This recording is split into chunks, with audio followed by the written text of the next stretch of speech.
Second Sight. Credited to Violent Harvest. Monday, August 3rd, 2009. Times are hard, and I work in a business that is slowly becoming obsolete. People are steering away from glasses and contact lenses to LASIK surgery and more permanent, feasible choices in the field of eye care. I've never been the type to collect my thoughts and put them down, and yet, these have been the toughest months to endure as of late. My wife left me, along with alimony and a good chunk of everything I've struggled to build since I was in my early 20s. I don't know if I'll make my mortgage payment on time, for the third month in a row. This hole is going to be impossible to climb out of. Thursday, August 6th, 2009. Got a phone call from corporate and had to terminate the positions of 2 employees. Stan has been here for 17 years. He was a good eye doctor. I have a strong suspicion that more permanent layoffs are on the way. I had to go to a dealership and downgrade my vehicle, but the sales tax almost cleaned out my bank account. Friday, August 7th, 2009. I was helping Stan take his things out of the office today, and a new vendor approached me. He works for some company called New Vision, and their prices are better than every other type of lenses we carry. They don't do glasses or frames, only contacts. He gave a pretty convincing argument, so I filled my own prescription with their lenses, and I'm going to put them in tomorrow morning and try them out. This may be the small boost we need to stay open. I hope so. Saturday, August 8th, 2009. I called New Vision and told them my office was on board. I should have talked to our regional division manager before cutting the deal, but he treats me like garbage and routinely tells me that my office is in last place in every category but customer service. He says customer service doesn't make money if you sacrifice profits. He's not a doctor. These lenses feel more natural, and it seems like the material adapts to light better than any other brand that I've seen in my 20-plus years as an optometrist. I'm going to keep using them myself. I mowed my lawn today, and I swear I could see every blade of grass. Maybe our patients will drop some greenbacks to try these out. Monday, August 10th, 2009. I prescribed my first pair of New Vision lenses to a patient today. He's a 6-year-old boy who was blind as a bat before he fitted his eyes. His mother was concerned that 6 is too young for contacts, but after she saw him looking around and nailing the entire test on the wall, letter for letter and number for number, I convinced her to try them out. If I can get a pair of these out every day, there may be some light at the end of the tunnel. I've stopped taking mine out at night because they don't bother me like normal lenses do in the morning. I feel like I could leave them in forever. Wednesday, August 12th, 2009. I've prescribed them to 38 patients, and it seems that word of mouth is sending more people my way. People are dropping Hydrasoft and Toric left and right. The vendor from the company came by today and put a great ad in my office window. See things in a new light. Fit some New Vision lenses today. They also guarantee that you'll read at least a line below where you normally would on the wall with any other vendor. They won't tell me what the lenses are made of, but as good as they feel, I'm not hesitating to give my patients the best choice. The regional manager called again and congratulated me on turning business around. He'll probably take credit for it at the board meeting. What an ass. Tuesday, August 18th, 2009. I traded in and got a Mercedes, and I offered Stan his job back. I told him he'd have to convince people to go with New Vision when pitching patients, because with the healthcare reform bill on the way, this product is our only trump card. Without it, people will go somewhere else. I'm going to install a plasma TV on the wall in the reception area, so people can watch football while they wait on their appointment. People love football. Whatever it takes to get people in the door. Friday, August 21st, 2009. Stan tried them out, and he's 55. He's reading better than he was in his 30s, or so he says. We went to lunch today, and he drives faster than usual.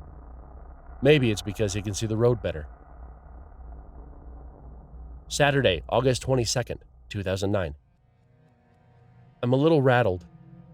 I called New Vision today to order more product and to fill some prescriptions with some pending patients, but the line has been disconnected. I called the vendor's personal cell and heard some sort of odd sound. You know when you're sitting at a campfire and you can hear wood burning and popping in the flames? It sounded like that. Maybe their phones are down or there's a power outage. I'm not sure.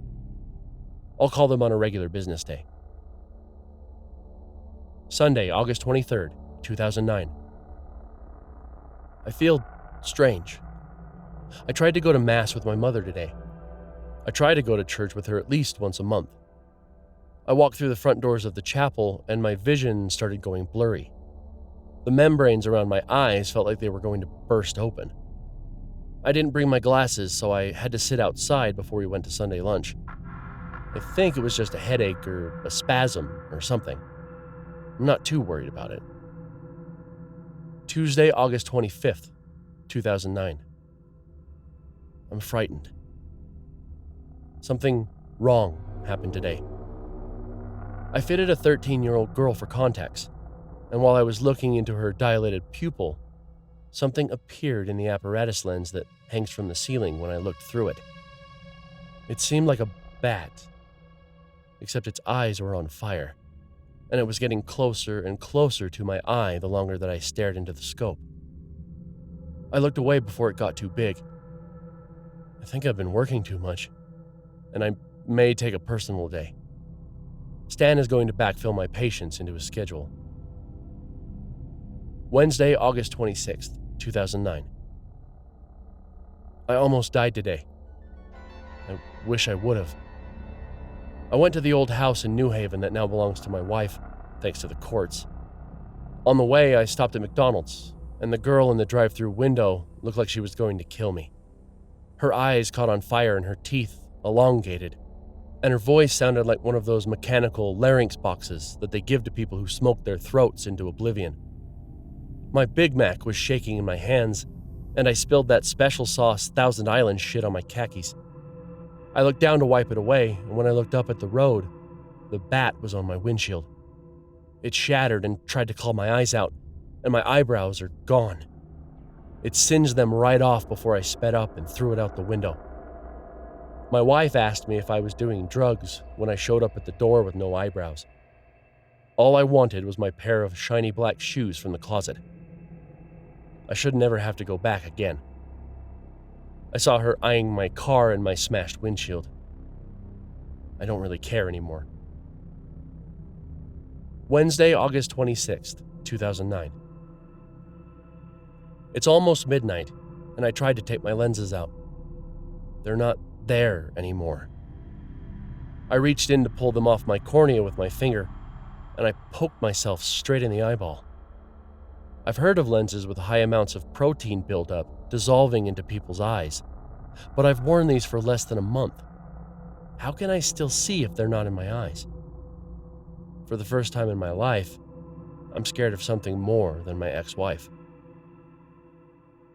Thursday, August 27th, 2009. I checked the ledger today, and business is out of the red and in the black. We're officially making a profit on every patient now, but I'm having trouble focusing. I can see fine, but every now and then, my vision goes blurry, and I see the winged thing coming at me from off in the distance.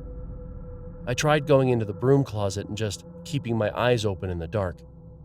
I still saw the bat in the distance, flying at me, head on. It's trying to get my eyes. I'm an optometrist. I need my eyes.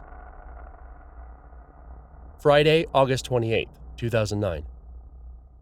Stan is dead, and so is the 6-year-old boy. No one else has made the connection that the only thing they have in common is my office and New Vision.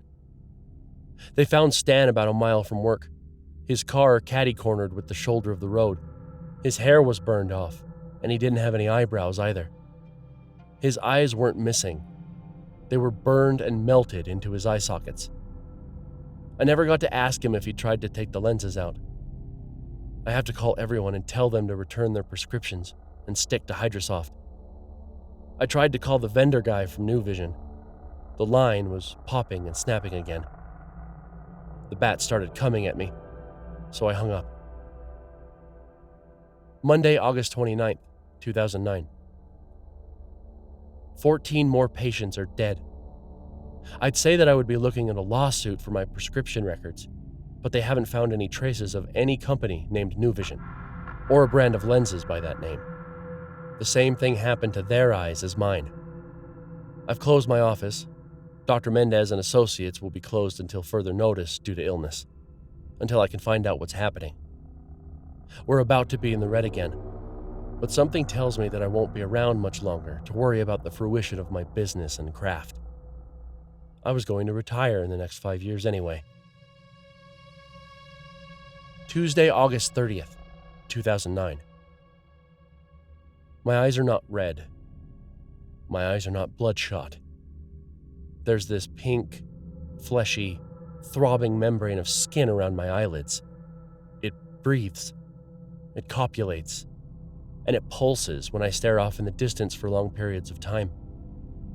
The thing becomes to come again. I finally let it get close enough that I saw what it really is. It's a hairless human head with talons growing from a rut in the chin. The wings have wrapped around the temples and extended from the ears. Although the eyes are on fire, I recognize that mole on the corner of its chin. It's not any human head.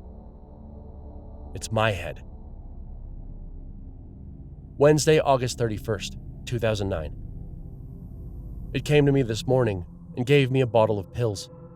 Said I should go down to Dr. Margaret Lenore's pediatric office in New Haven and tell her about this new drug. Helps kids with ADD and ADHD focus and get good grades. Supposedly works 400% better than Ritalin. She tried it on her hyperactive Pomeranian, and it works. Saw dollar signs in her eyes. I didn't tell her that the bottle smelled like burning fire to me. Friday, October 1st, 2009. I found the New Vision property. It's deserted. Everywhere I go, things are on fire. The gas station attendant's face melted and stretched out 30 feet to the floor when I gave her my card to pay for gas. The pink flesh is dark maroon now, and it's growing out from the sides of my head. When I was shaving this morning, I ran my razor down from my chin to the base of my Adam's apple. The skin broke open, and I saw a little white sharp claw poking out after the blood stopped. I found something in the back room of this place. The vendor guy is missing his head, and this entire office smells of ashes.